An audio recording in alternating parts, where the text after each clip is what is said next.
Toyota dealer today. We've got divisional league covered on NFL Network.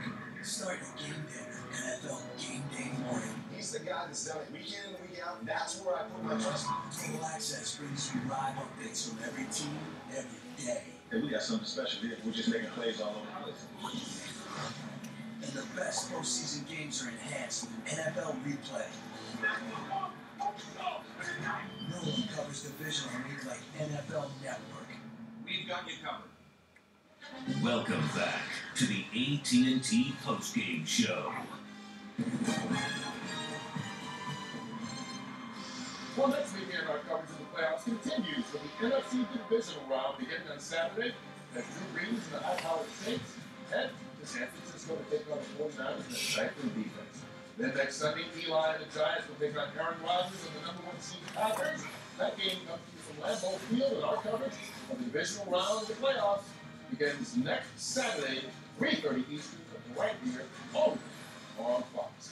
And a reminder, you can go into next week's playoff games with the latest news from around the league just by texting the word Fox to 387 from your AT&T wireless phone.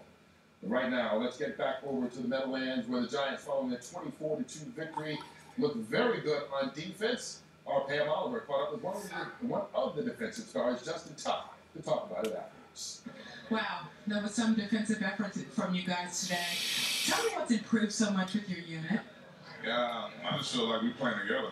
I think sometimes in this season we've been, kind of divided in the fact that, guys just want to make plays and we wasn't playing well, so a lot of guys were trying to be individuals out there. But now, it's 11 guys playing as one, and when we do that, man, you're going to get efforts like this. How does this feel heading into Green Bay with that high-powered offense that they have going? It's good to have a good stand on defense because we're going to need that out there in Green Bay. You just said how powered is exactly what comes to mind when you talk about Aaron Rodgers and that crew. So, it's another huge challenge for us, and we're looking forward to it. How about you individually? We all know it's been a tough year for you with the injuries and the family issues. Nice to see the smile on your face again and just really kind of going for it out there once again. Well, exactly what it is. Just going forward. I mean, you're going to have these years when, your body's not going to feel well, but, you just try not to make no excuses for it. Our football team is playing well. At the end of the day, that's all that matters. The individual stats, that's selfish. So I'm just happy that, we're playing great as a unit. And if we're doing that, then I'm fine. I'm good to go. Nice going. Right, thank you, Pam. Back to you. As he said, thank you, Pam. And by the way, the family issues that Pam was referring to, we had two close family members pass away within a very short span, about a week or two. And so now he seems to be recovering. So is this Giants defense. Remember, at the end of that Packer game, Michael, they let Green Bay drive down the field, which set up the field goal and won it with less than a minute to go. But now this looks like a different defense. I know everyone at home was seeing the defense before and said, well, how can this be the same group of guys playing this well when they looked horrible before? And all comes down to confidence. You make a play here or there, you get some confidence, you believe in each other, and you trust that the guy next to you is going to make the play that he's supposed to make. You don't try to overdo it. Don't do it. Whenever you try to overdo it, that's when you give up the big plays. The defense is settled in now. As you said, Terry Fields will be very happy, and the Giants have a great chance of going into Green Bay.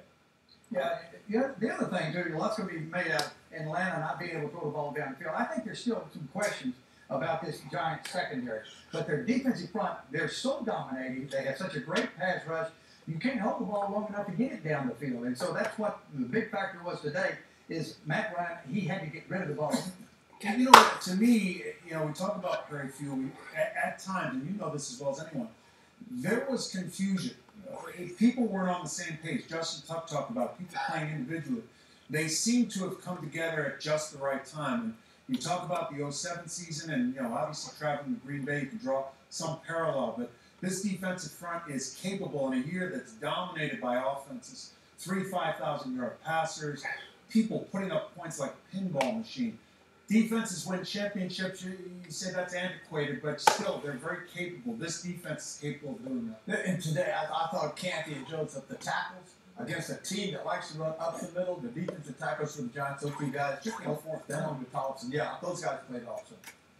Well, that game comes here next Sunday. Why don't we take a look at both NFC matchups? After an unbelievable wildcard weekend, the playoffs are cranking up a notch for the divisional round. The 49ers Gold Rush is looking to steamroll the Saints. Alex Smith and Frank Gore ready to bring the glory back to the Bay. But will New Orleans' explosive offense be the force that crushes San Fran's California dreams? The last time New York and Green Bay met in the playoffs, the season ended with the G-Men hoisting the Lombardi Trophy. Now with rings of their own, the Packers host the Giants in a battle of NFL royalty. Will the Giants continue their late season surge, or will